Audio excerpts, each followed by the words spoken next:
Bom dia, boa tarde, boa noite. Espero que estejam bem, que estejam se cuidando. Hoje a gente vai estudar mais um gênero do discurso, mais um gênero discursivo, mais um padrão de texto que eu acredito que vocês conheçam até melhor do que eu, que é o cordel. O poema de cordel, poesia de cordel ou só cordel. Eu vou abrir minha apresentação, deixá-la maior.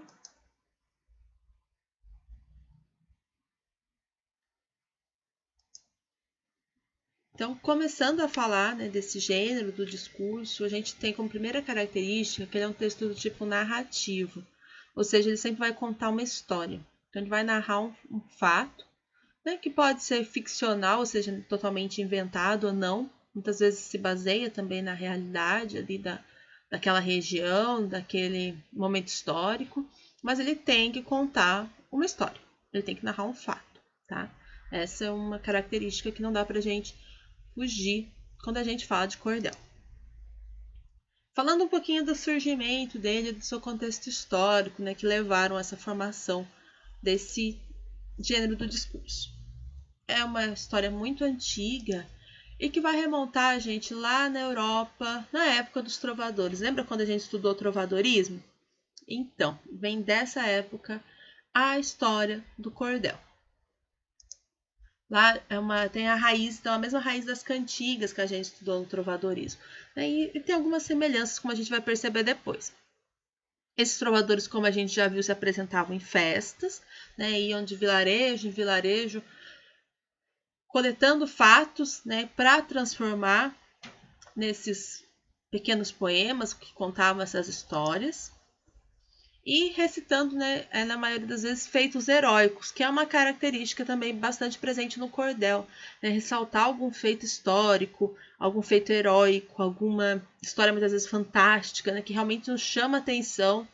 Não é um fatinho qualquer coisinha, mas tem muitas vezes reviravoltas, muitos acontecimentos que chamam a atenção de quem está escutando aquele cordel, aquele poema que conta aquela história.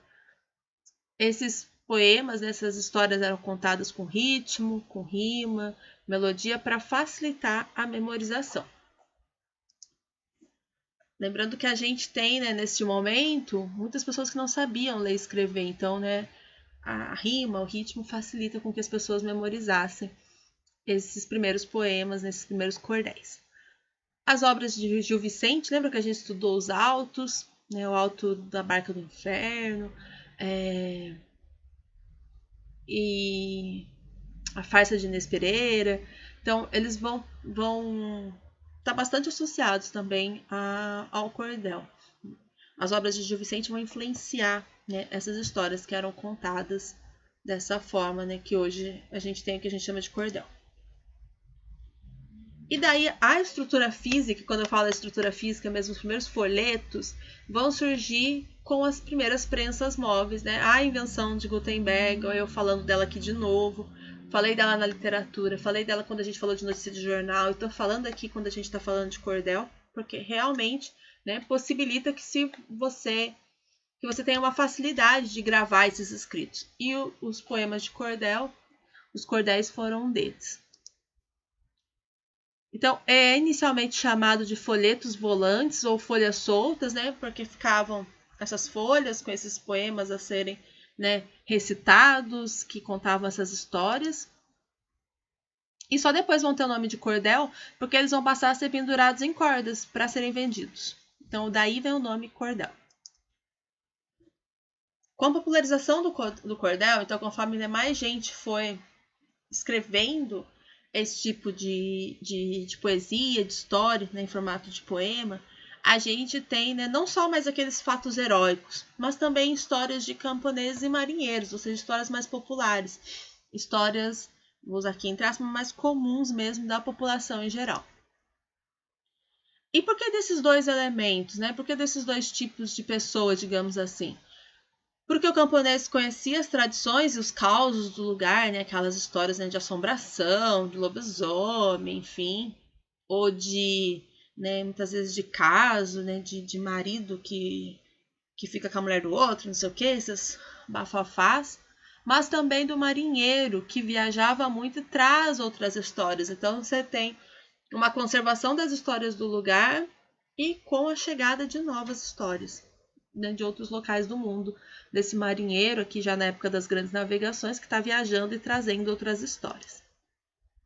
A Revolução Industrial, ou seja, né, quando grande parte das pessoas começa a deixar o campo e ir para a cidade, traz mudanças, né? Porque esse operário vai deixar o campo para ir trabalhar nas cidades e esse homem, esse operário também vai passar a ser personagem do cordel. Então, o cordel que tem uma tradição, uma ligação muito forte com o homem do campo, né? Que vai surgir nesses pequenos vilarejos onde o trabalho na agricultura era a maior parte do trabalho, não deixa de existir quando a gente tem a migração dessas pessoas para a cidade, né? Daí os acontecimentos, as dificuldades na cidade, principalmente as dificuldades de adaptação do homem do campo na cidade, vão ser também narradas no cordel. O cordel chega ao Brasil e encontra um terreno bastante fértil, tá? Para continuar sendo um tipo de literatura muito importante, principalmente no Nordeste. A gente tem uma presença muito forte do cordel, né, na região do Nordeste. Em outras regiões, assim, falando por uma experiência minha, a gente tem, né, a gente conhece, mas não a fundo, tá, pessoal? Não lembro, né, de ter visto. Mesmo no interior, eu que venho do interior do estado, assim, de ter tido contato, não sei, episódios muito esporádicos na escola, né, muito raro. E daí depois, quando eu fui, né, estudar para os concursos, que eu prestei vários concursos, né, para institutos federais do Nordeste, daí que eu fui me aprofundar nessa literatura. E segundo esses, até com base nesses estudos que eu fiz, alguns fatos que contribuem para que o Nordeste seja um campo fértil para o cordel, né? A sociedade patriarcal, o surgimento de manifestações messiânicas, né? A gente pode citar a história do Antônio Conselheiro, quem não conhece pode dar uma pesquisada, que é um personagem que vai ser bastante importante. O próprio Padim Cisso, também outro personagem do cordel. Então, quando a gente tem essas personalidades que surgem como líderes importantes comunitários, né, de algumas regiões, de alguns estados do Nordeste. O surgimento do cangaço também é uma narrativa que se faz bastante presente nos poemas de cordel. As secas, né, porque a gente tem essa dificuldade do homem do campo, que muitas vezes vai para a cidade, vai para outro lugar, né, enquanto a região sofre os efeitos da seca. A religiosidade, que é muito forte. O cordel, lembrando, ele tem então essa ligação com o Gil Vicente, com a obra do Gil Vicente, que tem uma presença da religião, e isso, né, se preserva. E lutas e disputas entre famílias, né, que também eram conflitos que existiam, né, bastante na região, que são até alguns, né, a própria Guerra de Canudos, por exemplo, é um conflito, né, não entre famílias, mas, né, por terra, por território, que também acaba sendo um tipo de história muito contada no cordel.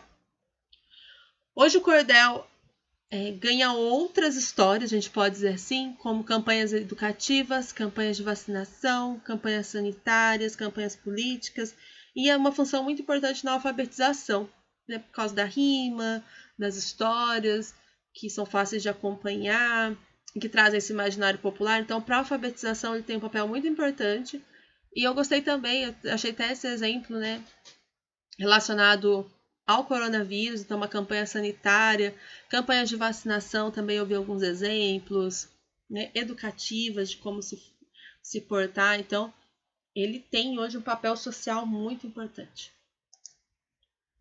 O grande nome do cordel, né, a gente tem a Patativa do Assaré, que é um poeta cearense, que também improvisava, compositor. E quais as características? Tem outros, claro, depois eu vou até citar mais uma de uma mulher, mas, né, ele é o grande nome, sempre citado como referência. E as características do cordel, né, falando da estrutura desse texto. Então, palavras simples, vocábulos simples.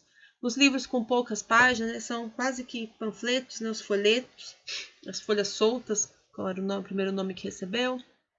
As histórias são contadas em rimas alternadas. Pode ser declamada ou contada em voz alta, e as xilogravuras, né, que são as ilustrações próprias das capas dos cordéis. Né, a xilogravura, que é, né, talhada em madeira e depois replicado nos cordéis. Eu já até adiantei, tá aqui. Então, é a arte técnica de fazer, né, as gravuras em relevo, né, sobre a madeira. Falando então do cordel, lembrando rapidamente que cada verso é uma linha, e estrofe, né, são os grupinhos de versos. E a gente tem cordéis com vários tipos de estrofe, né? Com quadra, que é com 4 estrofes, a cestilha com 6 versos, com 4 versos, desculpa, gente. A cestilha com 6 versos, a oitava, que eu acho que essa aqui é a mais famosa, se eu não me engano, cestilha ou oitava com 8 versos, e a 10ª com 10 versos, ou seja, estrofes, né, que vão, porque daí você tem as rimas alternadas, e daí você faz essas estrofes com números pares de versos. Como eu disse, eu ia citar outra cordelista, e aqui eu trouxe a Jari de Arraes, que é uma cordelista brasileira, e que ela tem se dedicado a contar histórias, né, de mulheres. Aqui esse livro dela é muito bom, eu até pedi também para a biblioteca, foi outro que eu pedi um exemplar, onde ela vai contar histórias de 15 heroínas negras brasileiras em cordel.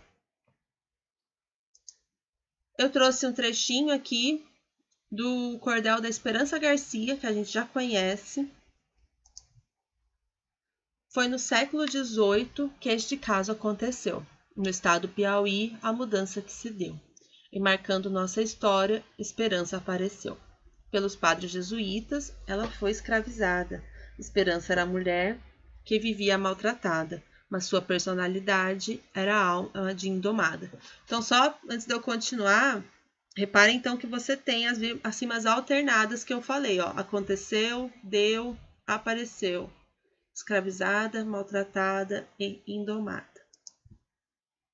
Quando estava com os padres, Esperança se casou e chegou a ter um filho que profundamente amou. Com seu marido vivia, mas então tudo mudou. Pois o Marquês de Pombal foi aos padres expulsar, e a escrava Esperança acabou-se por passar ao governo do estado, que ele mandou, se não me engano é trancafiar, gente, que minha câmera está na frente. Aqui é a estátua de Esperança que eu comentei com vocês, já que tem lá em Teresina. E mais uma vez, né, ela vai contando então a história de Esperança Garcia em forma de poesia, né, sempre. Aqui eu tenho cestilhas, né, ó, são estrofes de 6 versos e com rimas alternadas, né? Casou, amou, mudou, expulsar, passar, trancafiar. Eu vou colocar também todo o PDF deste cordel, né, para vocês na postagem. E daí agora, né, após essa aula sobre esse gênero do discurso, eu deixei ali uma atividade, né, para que vocês respondam as questões, né, sobre o cordel. Em caso de dúvida, vocês podem entrar em contato comigo. E as referências que eu utilizei nessa aula, né, foi esse livro, O Cordel no Cotidiano Escolar, que foi um livro que eu usei bastante até para estudar para o concurso. E este que eu mostrei para vocês agora, da Jari de Arraes, Heroínas Negras Brasileiras em 15 Cordéis. E as xilografuras, as ilustrações, né, do Jorge Francisco Borges, que é xilogravurista, deve ser esse o termo, né, referência que a gente tem, né, no cordel. Boa, a gente vê muitas ilustrações dele por aí. É isso, gente. Obrigada e até a próxima. Tchau, tchau.